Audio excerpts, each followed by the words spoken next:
Selamat pagi anak-anak semua. Kita bertemu lagi dalam pembelajaran tema. Nah, Bapak mengharapkan sekali agar semua anak-anak dalam keadaan sehat sehingga kita dapat belajar dengan baik pada saat ini. Dan Bapak mengharapkan agar semua anak-anak dapat menjaga kesehatan agar terbebas dari COVID-19. Nah, oleh karena itu Bapak akan melanjutkan pembelajaran tema, yaitu tema 2 yang berjudul menyayangi tumbuhan dan hewan, yaitu pada subtema 3 yaitu menyayangi tumbuhan. Nah, untuk saat ini Bapak akan memberikan pembelajaran dari pembelajaran 1 sampai 3. Nah, baiklah, Bapak akan mencoba menjelaskan pembelajaran yaitu dari bentuk kata tanya. Nah, yang pertama adalah kata tanya apa? Digunakan untuk menanyakan sesuatu. Contoh kata tanya apa atau kalimat tanya, contohnya yaitu apa yang membuat adik menangis? Nah, itu salah satu contoh kalimat tanya atau kata tanya apa. Nah, yang kedua adalah kata tanya di mana, digunakan untuk menanyakan tempat asal. Nah, contoh kalimat tanya di mana Udin tinggal, itu salah satu contoh kalimat atau kata tanya di mana yang menunjukkan atau menanyakan tempat. Kemudian yang ketiga adalah kata tanya kapan, digunakan untuk menanyakan waktu.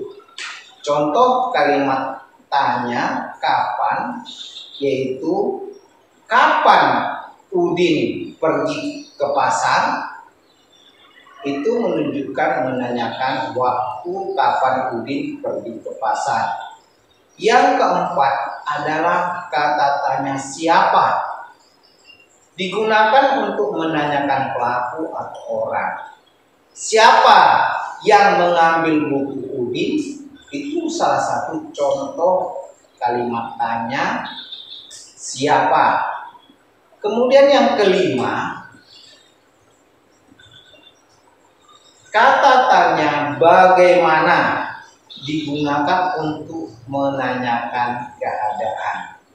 Salah satu contoh kalimat tanya bagaimana yaitu bagaimana Udin dapat membuat gambar itu salah satu tanya bagaimana atau menanyakan keadaan. Nah, yang keenam adalah kata tanya mengapa, digunakan untuk menanyakan sebab atau alasan. Salah satu contoh kalimat tanya mengapa seperti mengapa Udin selalu menangis, itu adalah salah satu kata tanya mengapa menanyakan sebab Udin menangis. Kemudian yang ketujuh adalah kata tanya berapa, digunakan untuk menanyakan harga atau jumlah. Contoh kalimat tanyanya adalah berapa harga buku gambar itu? Itu menunjukkan atau menanyakan harga sebuah buku gambar. Nah, inilah bentuk daripada kalimat tanya yang selalu kita ungkapkan dalam kalimat sehari-hari. Nah, oleh karena itu anak-anak sekalian perlu mengetahui bentuk kata tanya ini agar kamu mengucapkannya dengan tepat sehingga orang bisa memahami yang akan kamu tanya. Nah, selanjutnya Bapak akan menjelaskan pembelajaran kita yaitu contoh kalimat tanya. Contoh kalimat tanya seperti yang Bapak jelaskan yang sudah Bapak jelaskan yang pertama atau yang sudah lalu, yaitu contoh kalimat tanyanya seperti kalimat tanya apa?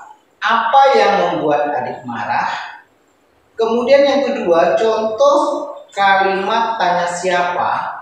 Contohnya adalah siapa yang mengambil buah mangga itu. Yang ketiga adalah contoh kalimat tanya di mana.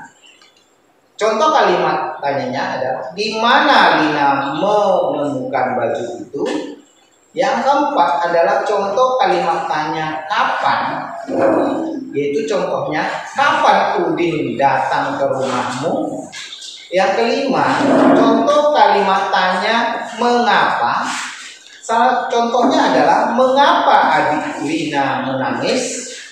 Yang keenam adalah contoh kalimat tanya bagaimana. Contoh kalimat tanyanya adalah bagaimana cara memasak bubur. Yang ketujuh, contoh kalimat tanya berapa. Contohnya adalah berapa harga sepatu bola itu.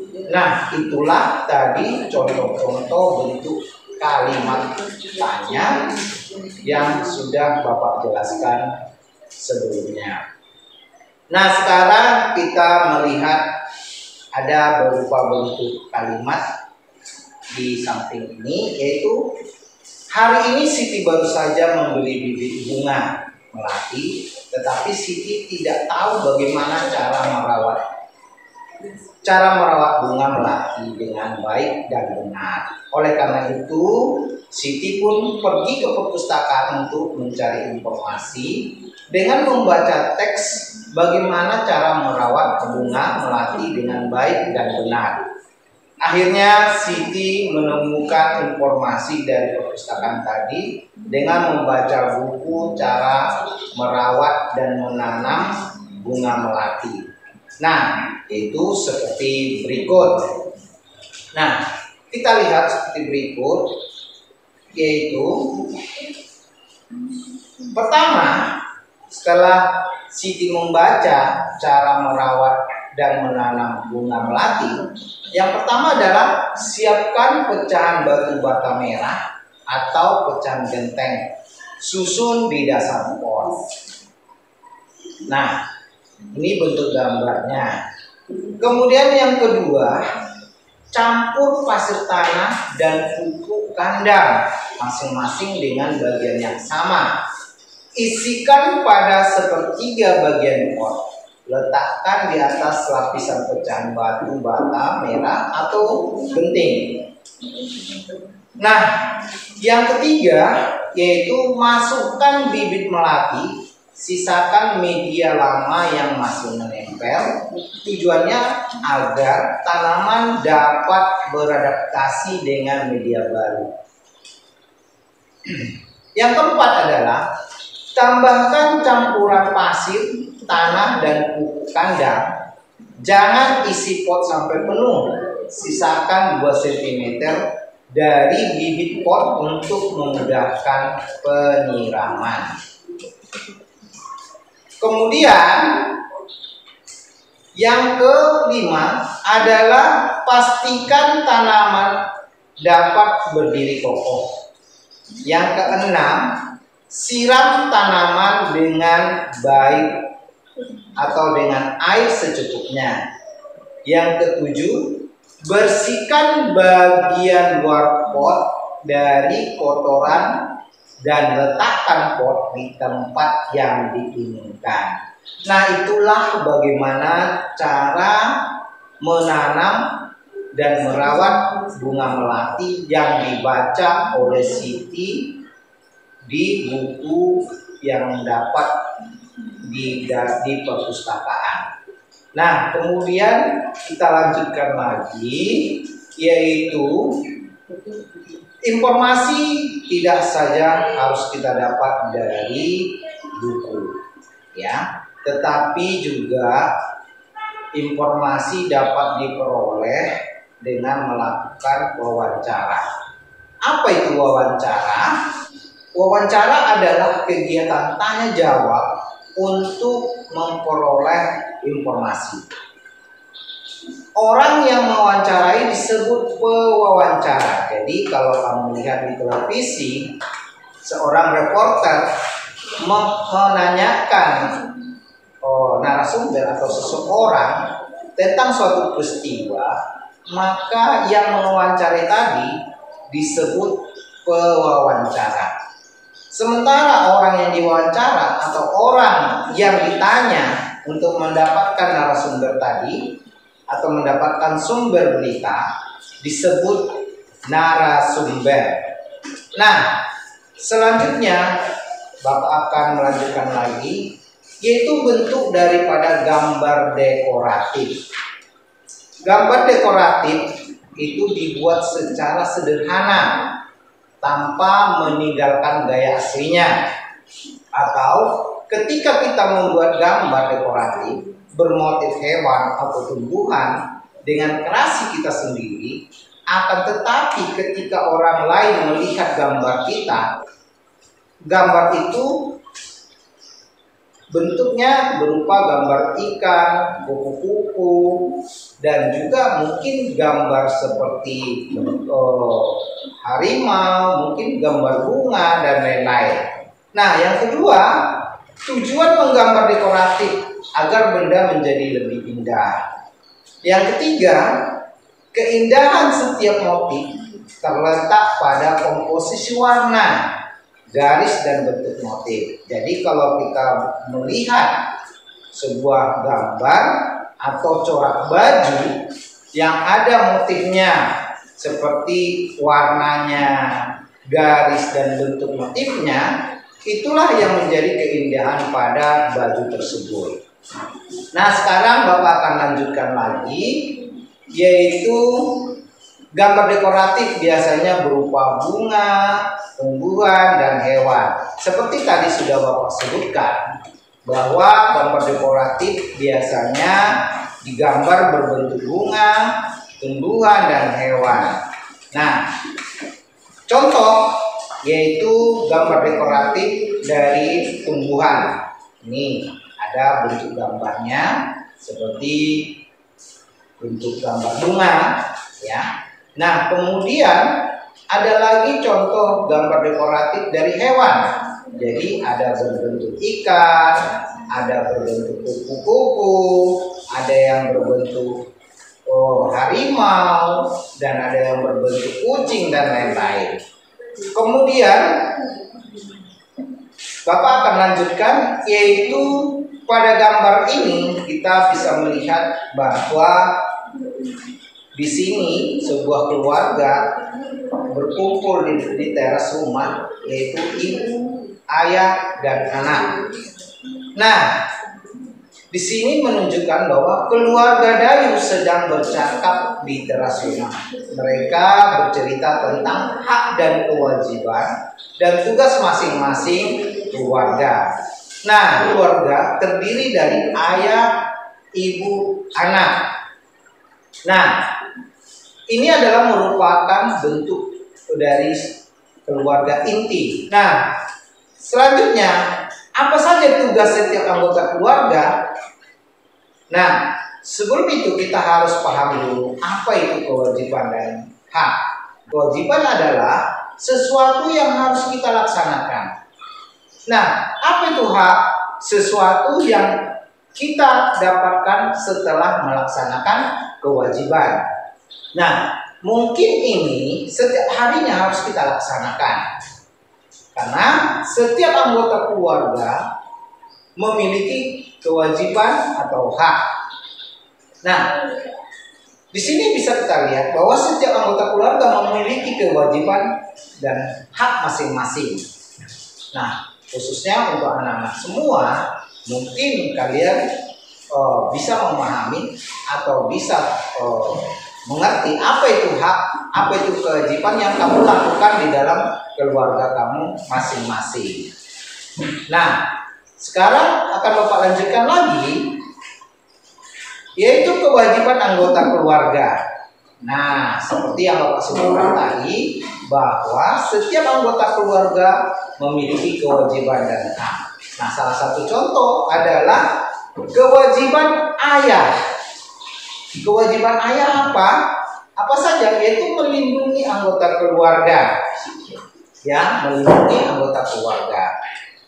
Nah, yang selanjutnya apa saja lagi sebagai kewajiban ayah? Yaitu mencari nafkah. Mencari nafkah ya artinya ayah berupaya untuk memenuhi kebutuhan dari anggota keluarga. Itu adalah kewajiban dari ayah. Nah, selanjutnya kita lihat lagi kewajiban anggota keluarga ibu. Nah, ibu apa saja kewajibannya? Mengurus rumah tangga. Contohnya adalah membersihkan rumah, ya, dan kemudian mengatur dan menata bagaimana rumah menjadi bersih dan indah. Kemudian kewajiban ibu yang lain adalah mengurus rumah tangga. Mengurus rumah tangga itu termasuk memasak, menyuci, ya. Kemudian juga kewajiban ibu adalah merawat anak-anak. Merawat yaitu membesarkan anak-anak dari yang kecil, dari mulai bayi sampai dewasa, dan juga membimbing agar dapat belajar dan menambah pengetahuan anak-anak di rumah. Nah, selanjutnya yaitu kewajiban anak. Nah, anak-anak semua ini harus penting kamu ketahui apa kewajiban kamu sebagai anggota keluarga. Pertama adalah menghormati orang tua. Cara menghormati orang tua adalah melaksanakan perintahnya. Kemudian tidak melanggar aturan-aturan yang sudah ditetapkan oleh orang tua. Kemudian tidak berbicara yang kurang baik kepada orang tua. Jadi kita harus berbicara sopan kepada orang tua kita. Nah, contoh yang lain adalah membantu orang tua. Nah, kewajiban anak juga termasuk membantu orang tua. Mungkin kamu sudah bisa membantu orang tua atau ibu kamu di rumah seperti mencuci piring, menyapu rumah, kemudian mengepel rumah, dan lain-lain. Nah, itu adalah salah satu kewajiban kamu, yaitu untuk membantu orang tua.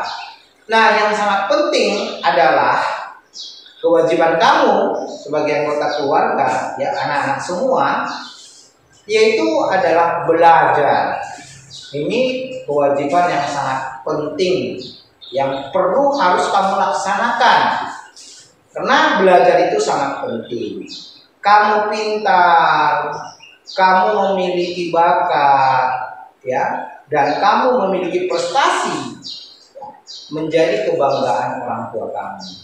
Nah, kalau kewajiban kamu ini kamu laksanakan dengan baik, maka kamu akan disayangi oleh orang tua. Nah, Bapak akan lanjutkan lagi, yaitu suatu bacaan, yaitu hutan bakau, sisa bukit hijau, pelindung pantai.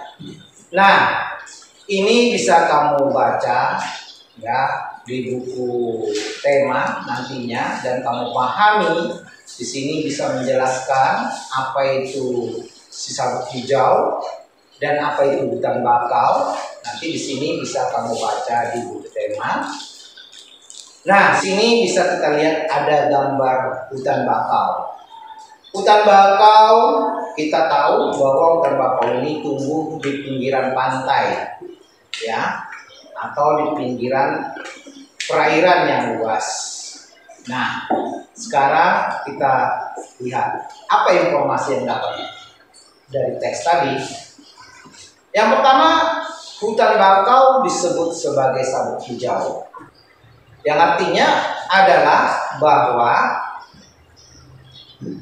kawasan hijau yang ditumbuhi di garis pantai atau disebut sebagai sabuk hijau. Jadi Bapak ulangi, sabuk hijau artinya kawasan hijau yang tumbuh di garis pantai. Nah, kemudian yang kedua adalah manfaat hutan bakau. Manfaatnya adalah untuk melindungi garis pantai dari pengikisan. Juga berguna untuk meredam gelombang. Nah, hutan bakau tadi seperti yang Bapak jelaskan atau pada gambar tadi menunjukkan bahwa hutan bakau tumbuh di pinggiran pantai atau di tepi pantai. Jadi fungsi hutan bakau di sini adalah melindungi garis pantai tadi agar tepi pantai tidak bertambah luas atau tepi pantai tidak terjadi pengikisan. Ya. Nah, kemudian hutan bakau juga di sini tadi meredam gelombang.